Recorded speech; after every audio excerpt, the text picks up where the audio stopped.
boost လုပ်လိုက်ပြီးတော့စာတွေဝင်လာတယ်ဒါပေမဲ့မရောအောင်စိတ်ကလို့မဖြစ်တော့ဘူးပေါ့ဗျာအဲ့လိုမျိုးကြုံမှုကြလားတေချာဖို့ကြုံမှုပါဘာလို့လဲဆိုတော့ဒါကအခုနောက်ပိုင်းတော်တော်များများဖြစ်နေတဲ့ပြဿနာမျိုးလို့ပါဆိုတော့ဒါဘာကြောင့်ဖြစ်လဲဆိုတော့ကိုကျွန်တော်တို့ဒီနေ့အဖြေရှာကြည့်အောင်ဆိုတော့တကယ်တမ်းအဲ့လိုဖြစ်တဲ့ campaign အများစုကဒီအချက်၅ချက်ကြောင့်ဖြစ်နိုင်ပါတယ်နံပါတ်1 target orient လွှဲနေခြင်းပါ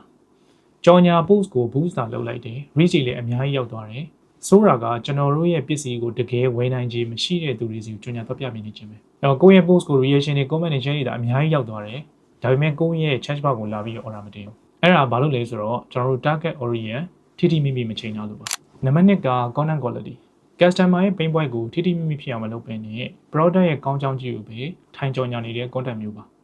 အဓိကကျွန်တော်တို့ရဲ့ product service ကိုသုံးလိုက်လို့ရှိရင် customer ဘက်ကဘယ်လို problem ကို solution ပေးနိုင်မလဲဆိုတဲ့ဟာမျိုးကြော်ညာဖို့လုပ်ပါတယ်နံပါတ်3 reply နောက်ကျခြင်းပါဒါကတော့ page တော်တော်များများမှာဖြစ်နေတဲ့ပြဿနာပေါ့လေကို online မရှိတဲ့ချိန် customer ကလာမေးတယ်အဲ့တော့ကို reply ဖြေတဲ့ချိန် customer ကတခြား page တစ်ခုမှဝယ်ပြီးသွားပြီအဲ့တော့အခုလိုမျိုး competitor အများများတဲ့ခေတ်မှာ reply မြန်ခြင်းကလည်း sales ဖြစ်ဖို့အတွက်အဓိကကျပါတယ် offer နဲ့ CDA လို့ခေါ်တဲ့ call to action မရှင်းလင်းခြင်းပါကျွန်တော်ကဈေးနှုန်းတွေ promotion ကြောင်းတွေပြောသွားတယ်ပစ္စည်းရဲ့ကောင်းကြောင်းတွေပြောသွားတယ်နောက်ဆုံးမှာဘာလုပ်ရမယ်ဆိုတော့CDA မျိုးမပါလို့ရှိရင်လေရောင်းရဖို့ခက်ခဲပါတယ်နောက်ဆုံးနံပါတ်5အချက်က trust ပါဒီအချက်ကရှေ့မှာပြောခဲ့တဲ့အချက်တွေတည်းပို့ပြီးတော့အရေးကြီးပါတယ်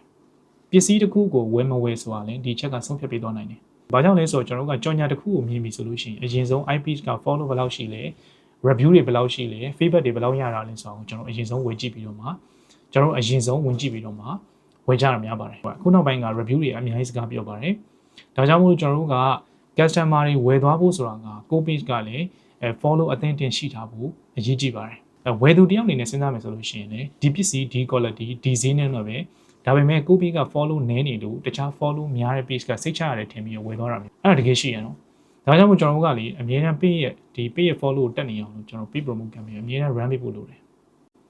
Okay ဒီလောက်ဆိုရင်တော့ကျွန်တော်တို့စာရီဝင်ပြီးတော့မရောင်းရတဲ့အကြောင်းရင်းတချို့ကိုသိသွားမယ်လို့ထင်ပါတယ်ဆိုတော့နောက်ဗီဒီယိုမှာပြန်တွေ့ပါမယ် bye bye